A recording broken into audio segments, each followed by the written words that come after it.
दोस्तों, आज की कहानी है संस्कार। माँ बहुत जोरों से भूख लगी है, कुछ खाने को दो ना। स्कूल का बैग पलंग पर रखते हुए सौरभ ने अपनी माँ कौशल्या से कहा। कौशल्या ने कहा, हाँ तू हाथ मुंह धुल ले, मैं अभी खाना लगाती हूँ। कुछ देर बाद कौशल्या थाली में खाना ले आई। सौरभ ने थाली देखी, उसमें फिर वही पतली सी फीकी दाल और चावल थी। सौरभ ने कुछ नहीं कहा और चुपचाप खाना खाने लगा। कौशल्या जी अपने बेटे के चेहरे से समझ गई थी कि सौरभ को वह खाना पसंद नहीं और वह बेचारी चाहकर भी कुछ नहीं कर सकती थी।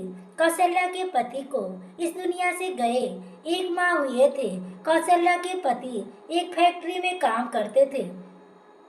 अचानक ही काम करते करते दिल का दौरा पड़ा और अस्पताल में पहुंचते पहुंचते उनकी मौत हो गई। उसका पति ही एकमात्र सहारा था। अब घर कैसे चलेगा, सौरभ की पढ़ाई का खर्च कैसे चलेगा, यह सारे सवालों से उसे सताने लगा था। इतने सपने देखे थे सौरभ के भविष्य को लेकर, सब एक ही पल में बिखर से गए। पिछले दिनों में कौशल्या ने अपने आप को संभाल लिया और लोगों के घरों में पर जाने लगी। माँ को काम करता हुआ देख सौरभ को अच्छा नहीं लगता। वह भी अपनी माँ का कुछ काम कर हाथ बटाना चाहता था, पर कौशल्या ने कहा, नहीं, मैं चाहती हूँ तू सिर्फ पढ़ाई पर ध्यान दे और पढ़ लिख कर अफसर बने। एक दिन रात को सौरभ की नींद खुली। उसने देखा माँ के कमरे का दरवाजा बंद है और कमरे की लाइट जल रही है। सौरभ को लगा कि माँ की तबीयत खराब तो नहीं है। उसने दरवाजा खटखटाया तो कौशल्या ने दरवाजा खोला। सौरभ ने पूछा, माँ क्या हुआ, इतनी रात जाग रही हैं? क्या हुआ? नहीं बेटा, मैं सो रही थी। सौरभ ने पूछा, तो लाइट क्यों जला रही थी? माँ, कौशल्या ने कहा, वह डरावने सपने देख रही थी, इसलिए लाइट जलाकर सो जाती हूँ जिससे डर न लगे। तू भी जा कर सो जा। सौरभ ने जाकर सो गया। वो अपनी माँ की हालत समझता था, इसलिए मन लगाकर पढ़ाई करता, मेहनत करता। उस दिन के बाद सौरभ रोज कौशल्या के कमरे की लाइट जलती हुई देखा। लाइट जलते हुए देख सोचता, माँ को डरावने सपने आते होंगे, इसलिए लाइट जलाकर सोई होंगी। 1 साल बीत गया। सर्दी का दिन था। उन दिनों अच्छी खासी ठंडी पड़ रही थी। अचानक से कौशल्या को बहुत तेज बुखार आ गया। बुखार आ जाने के कारण वह काम पर पिछले 8 दिनों से नहीं जा सकी।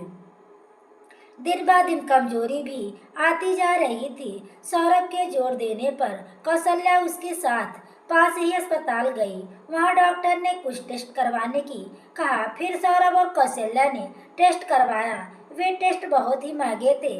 डॉक्टर को रिपोर्ट दिखाए। डॉक्टर ने बताया कि कौशल्या को डेंगू हो गया है। उसके खाने पीने और आराम का खास ख्याल रखना होगा।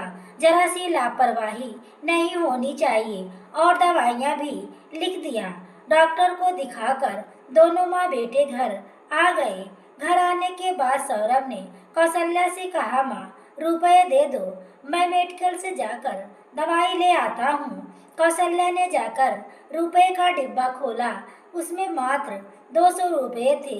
वह सोचने लगी, इस महीने जो तनख्वाह मिली थी उससे सौरभ की स्कूल की फीस भरी और राशन ले आई थी। ऊपर से जांच में 1500 मात्र 200 रुपये बचे हैं। अगर इसको दे दिए तो रुपए खत्म हो जाएंगे और अभी तनख्वाह मिलने में आधा महीना है। इस महीने काम पर 2 ही दिन तो गई हूँ, अब क्या करूँ ना जाने और कितने भी दिनों बीमारी घर बैठी रहेगी। सौरभ से कहा, मैं कल जाकर हवेली वाली मालकिन से रुपए ले आऊँगी, फिर तो दवा ले आना। अभी घर में मात्र 200 है।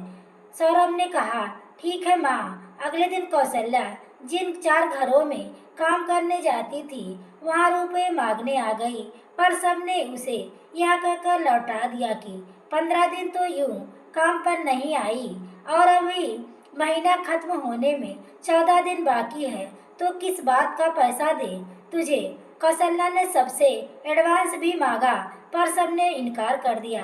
घर आते समय पड़ोस से बनिए के पास भी उधार मांगने गई पर उसने कहा तेरे पति ने जीते जी बहुत उधार लिए थे, अभी तो उसका उधार बाकी है, मैं कर्ज नहीं दे सकता और तूने अब तक रुपए नहीं लौटा पाए, अब मैं तुझे एक फूटी कौड़ी भी नहीं दूंगा। कौशल्या निराश होकर घर आ गई। सुबह से चाय बिस्किट के अलावा कुछ भी नहीं खाया था। ऊपर से बुखार के कारण कमजोरी महसूस हो रही थी, थकान भी लग रही थी। घर आते बेतहाशा से बिस्तर पर लेट गई। सौरभ स्कूल से घर आया, दरवाजा खटखटाया। घर में आकर देख कौशल्या बिस्तर पर लेटी हुई थी। माँ, तुम्हें तो बहुत तेज बुखार है, तुम रुपए ले आई, लाओ मुझे दो, दवा लेकर आता हूँ। कौशल्या ने कहा, बेटा, उन्होंने पैसे देने से साफ इनकार कर दिया। कोई बात नहीं माँ, मैं डिब्बे में देखता हूँ, 200 रुपये है, जाकर दवा लाता हूँ। सौरभ दवा की दुकान पर गया। उसने दवा की पर्ची दिखाकर दवा ली पर बिल 1000 और दवा नहीं खरीद सका। सौरभ या सुन बिन दवा घर आ गया। माँ को बुखार में तड़पता देख उसकी आंखें नम थी। सौरभ ने कहा, माँ, मैं रुपयों का इंतजाम करता हूँ, तुम आराम करो। कौशल्या ने कहा, तू कहाँ से लाएगा रुपया? सौरभ ने कहा, कोई काम करूँगा, मजदूरी करूँगा, पर दवा लेकर आऊँगा। माँ, तुम मेरी पढ़ाई के लिए दिन भर लोगों के घरों में काम करती हो और देर रात तक जाकर छुप कर मेरी पढ़ाई के लिए सिलाई कढ़ाई और कपड़ों में बटन लगाती हो और मैं तुम्हारे लिए मेहनत कर दवा नहीं ला सकता क्यों? कौशल्या ने हैरानी से देखा तो सौरभ ने कहा, रोज रात कमरे की लाइट जलता देख मुझे अजीब लगा और पीछे की खिड़की से माँ उस रात मैंने सब देख लिया। उस रात में सब सच जान गया कि तुम क्या करती हो। मैं रुपयों का इंतजाम कर आता हूँ, तुम आराम करो। सौरभ घर से कौशल्या को यह कहकर निकल गया पर उसे कोई काम ना मिला। बड़ी मुश्किल से रेलवे स्टेशन की एक चाय की दुकान पर कप प्लेट धोने का काम मिला पर वहाँ काम करने उससे उसे सिर्फ 100 रुपये मिलने थे, जबकि दवा 1000 से ज्यादा की थी। सौरभ समझ गया नहीं पा रहा था इतने कम समय में दवा के लिए रुपए कहाँ से ले आए। माँ को दवा समय पर नहीं मिली तो माँ को कहीं कुछ हो जाए। कप प्लेट धोते समय सौरभ की नजर एक सेठ जी पर पड़ी। उसने देखा जब सेठ जी चाय पीकर रुपया देने लगे तो उसके पर्स में अच्छा खासा रुपया था। सौरभ सोचने लगा कि क्यों न सेठ जी का पर्स चुरा लूं, पर उसके मन ने कहा नहीं, यह गलत है। फिर सोचने लगा कि माँ बीमार है, यदि उन्हें कुछ हो गया तो। सेठ भीड़ में प्लेटफार्म पर खड़े हुए थे। कोई रिश्तेदार ट्रेन से आने वाला था, उसका इंतजार कर रहे थे। सौरभ उनके पास जाकर खड़ा हो गया। उसने मौका देख सेठ जी का पैकेट मार लिया, पर्स लेकर कुछ दूर भाग गया और पर्स में से रुपए निकाले कि उसके पिता की कही बातें याद आ गई। बेटा, जिंदगी में चाहे कितनी भी परिस्थिति खराब क्यों ना हो, कभी किसी गलत राह पर मत चुनना। फिर सोचने लगा कि यदि माँ को जब पता चलेगा कि मैं दवा खरीदने के लिए चोरी की तो वह टूट जाएंगी। और फिर सौरभ जी सेठ के पास आ गया और बोला, सेठ जी, यह आपका पर्स। सेठ ने कहा, धन्यवाद बेटा, मुझे मेरा पर्स लौटाने के लिए शायद मैं चाय की दुकान पर भूल गया था, आजकल बहुत ही भुलक्कड़ हो गया हूँ। सौरभ ने कहा, नहीं, आप भूले नहीं थे, दरअसल मैंने आपका पर्स चोरी किया था, मुझे माफ कर दीजिए। सेठ जी यहाँ सुन हैरान थे। सौरभ कहकर जाने लगा। सेठ जी ने उसे आवाज देते हुए कहा, यदि तुमने पर्स चोरी किया तो लौटाया क्यों? सौरभ ने कहा, मेरी माँ बहुत बीमार है, दवा के लिए रुपए चाहिए थे, हमारी कोई मदद नहीं कर रहा था, वह चाय वाला भी मुझे सिर्फ 100 रुपये दे रहा था, इतने कम रुपए में दवा कैसे आएगी? यह सोच मैंने चोरी का मन बनाया और पर्स भी चुरा लिया, पर मन ही मन मुझे अपने आप पर गुस्सा आने लगा। मेरी माँ को पता चलेगा कि मैंने चोरी की तो वही रुपयों से खरीदी दवा को हाथ तक नहीं लगाएंगी और वह बहुत दुखी हो जाएंगी। मेरे पिताजी, अब इस दुनिया में नहीं है। उनकी आत्मा को यह सब देखकर कष्ट होगा। मुझे अपने किए पर आत्मग्लानि होने लगी, इसलिए मैंने पर्स लौटा दिया। सेठ जी ने पूछा, पर तुम झूठ भी कह सकते थे, पर्स गिर गया था या चाय की दुकान पर भूल गया था।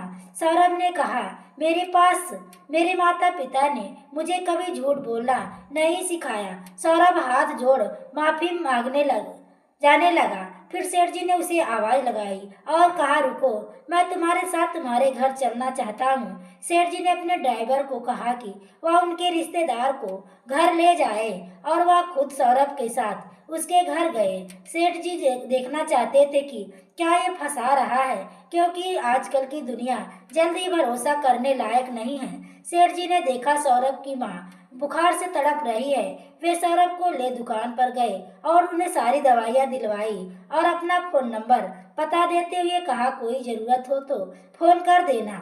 सौरभ ने भी हाथ जोड़कर सेठ जी का धन्यवाद कहा। सेठ जी बहुत ही हैरानी से, 14 साल के गरीब बच्चे, कितनी सच्चाई और ईमानदारी है, नहीं तो आजकल के बच्चे कितने बिगड़ैल होते हैं, माँ बाप के बारे में सोचते भी नहीं। इस बात को 15 दिन बीत गए। कौशल्या अब पहले से बेहतर महसूस कर रही थी। 1 महीने के बाद सौरभ स्कूल आने के बाद चाय की दुकान पर काम करने जा रहा था। कौशल्या ने सौरभ से कहा, बेटा, कोई ना कोई काम ढूंढ लूंगी, तू पढ़ाई पर ध्यान दे। और हाँ, चल आज सेठ जी से मिलते हैं, मैं उन्हें धन्यवाद कहना चाहती हूँ, उन्होंने हमारी बहुत मदद की। कौशल्या और सौरभ सेठ के घर पहुँच गए। घर क्या बड़ा बंगला था। नौकर ने उन्हें बैठने को कहा, पर वे दोनों खड़े ही रह गए। कुछ देर में सेठ जी आ गए। कौशल्या और सौरभ को देख हैरानी से देख रहे थे। उन्हें उम्मीद नहीं थी कि वह उनसे इस तरह मिलने आएंगे। और कौशल्या ने कहा, सेठ जी, धन्यवाद, आपने हमारी मदद की। मैं जल्द ही आपके कोई काम ढूंढ आपके पैसे वापस लौटा दूंगी। सेठ ने कहा, रुपए लौटाने की कोई जरूरत नहीं है, भगवान की दया से मेरे पास बहुत कुछ है। मैं लोगों की मदद करने में सक्षम हूँ और वो उपकार करने में मुझे खुशी मिलती है। कौशल्या ने कहा, अपने बेटे को बहुत अच्छे संस्कार दिए हैं। उसने प्रभावित होकर कौशल्या से कहा, जी, सौरभ पढ़ाई में बहुत होशियार है, हमेशा क्लास में प्रथम आता है। सेठ जी ने पूछा, क्या तुम बंगले में साफ सफाई का काम करना चाहोगी? यह सुनकर कौशल्या, सेठ जी, मैं कल ही से ही काम पर आ जाऊंगी। फिर सेठ ने कहा, सुनो, तुम्हारी ईमानदारी और सच्चाई ने मेरा दिल जीत लिया। आज से तुम्हारे बेटे की पढ़ाई का खर्च मैं उठाऊंगा। कौशल्या, नहीं, यह सुन कहा आप। फिर सेठ जी ने कहा, हाँ, भगवान की दया से मेरे पास सब है, रुपए, पैसे, पत्नी, बेटा, बहू जो विदेश में रहते हैं, उन्हें भी किसी बात की कमी नहीं है। इसलिए कुछ तो पुण्य कमाऊं, रुपए को अच्छे काम में लगाकर किसी बच्चे का भविष्य उज्जवल हो जाए, इससे बड़ी बात क्या होगी। सौरभ ने सेठ जी के पैर छुए। कौशल्या बंगले में काम पर आती, उसे अच्छी पगार मिलती और सौरभ की पढ़ाई का खर्च सेठ जी उठा रहे थे। सौरभ जी तोड़ मेहनत करता और वह कुछ करना चाहता था, कुछ बनना चाहता था। समय बीतता गया। सौरभ टीजीटी क्वालिफाई कर मास्टर बन गया, पर उसने जरा भी घमंड नहीं था। वह सेठ जी की तरह जरूरतमंदों की मदद करता और सेठ जी का उपकार तो कौशल्या कभी भूल नहीं सकती थी। मास्टर बने अपने बेटे को देख कौशल्या की आंखें नम थी। इस बुढ़ापे में सेठ जी और उनकी पत्नी अकेले हो गए थे। बेटा बहू उन्हें रखना नहीं चाहते थे। ऐसे में सौरभ उन्हें सहारा और बेटे की तरह प्यार दिया। सेठ जी को अपने फैसले पर गर्व था। उन्होंने परिस्थिति बस गलत राह को चुनने वाले सौरभ जैसे हीरो को परखा और तराशा। सौरभ सोचने लगा, किस्मत कब बदल जाए कुछ से कहा नहीं जा सकता। यदि समय पिताजी की कही बात और माँ के संस्कार ना होते तो शायद जिंदगी कुछ और ही होती। इसलिए सदा माता पिता की बातें सुनो, कभी दिल ना दुखाओ, सच की राह पर चलो, खूब मेहनत करो, फिर देखना एक ना एक दिन कामयाबी जरूर हासिल होगी। दोस्तों, यह कहानी आपको कैसी लगी कमेंट करके जरूर बताइएगा। कहानी पसंद आई हो तो प्लीज वीडियो को लाइक और शेयर करें। चैनल पर पहली बार आए हो तो चैनल को सब्सक्राइब करें। आगे के नोटिफिकेशन के लिए बेल आइकन को जरूर प्रेस करें। पूरी वीडियो देखने के लिए आपको तहे दिल से धन्यवाद।